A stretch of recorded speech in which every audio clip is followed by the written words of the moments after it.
O evento é muito importante. Agora, recentemente, tivemos uma decisão do Supremo Tribunal Federal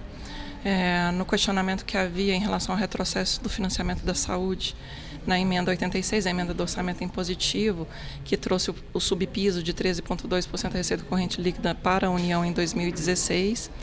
E o bonito dessa decisão é que ela abre um precedente jurídico para a gente fazer o debate da emenda 95, que é do teto fiscal. Então, pensar que agora o Supremo claramente diz que o financiamento da saúde, a despeito de poder ter mudanças de metodologia, é possível alterar, aprimorar o regime de financiamento da saúde. Mas o Supremo disse, essas mudanças têm que ser para assegurar progressividade, para assegurar a proteção do próprio direito fundamental à saúde. Esse posicionamento firme, consistente, que foi dado na cautelar da DI 5595, ele serve de um farol interpretativo para o debate sobre a emenda 95, tamanha repercussão que vai trazer para os próximos 20 anos. Até porque a sobrecarga está sendo suportada pelos municípios e pelos estados. A União se retrai, eu tenho dito que existe uma guerra fiscal de despesa, né, na Federação Brasileira, na área da saúde, também na área da educação, mas a União se retrai, cria inclusive algumas manobras contábeis, alguns falseamentos de execução orçamentária, e quem suporta, por exemplo, a maior pressão da judicialização, das demandas por expansão de serviços, são os municípios, sobretudo os municípios. Então, esse debate, nesse momento, do Supremo Tribunal Federal, permite, inclusive, ter um outro patamar de discussão em relação ao que houve na época da PEC 241, em que, naquela ocasião, os mandados de segurança que os parlamentares apresentavam foram decididos pelo ministro Luiz Roberto Barroso, que naquela época achava que não eram algo que fosse ferir direito fundamental. A fundamentação do Barroso de 2016, na PEC 241, era que responsabilidade fiscal é um valor que também tem que ser assegurado.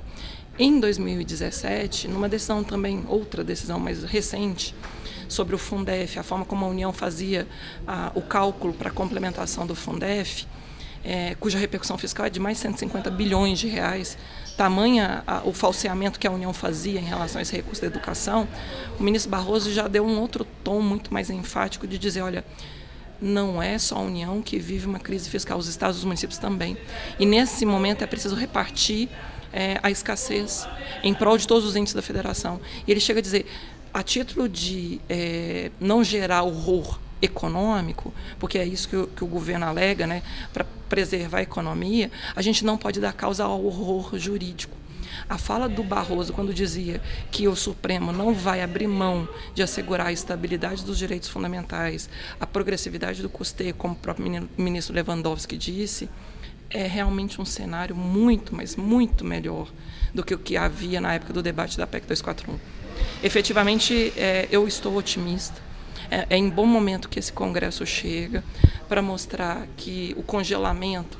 dos pisos de saúde e educação apenas pela inflação, crescimento real zero, do ponto de vista constitucional, tende a não se sustentar. É para isso que a gente tem que trabalhar agora em relação às várias ADIs que já estão no Supremo, as ações diretas de inconstitucionalidade, todas sob relatoria da ministra Rosa Weber. Então, assim, há uma formação de um caldo interpretativo que nos favorece nesse momento,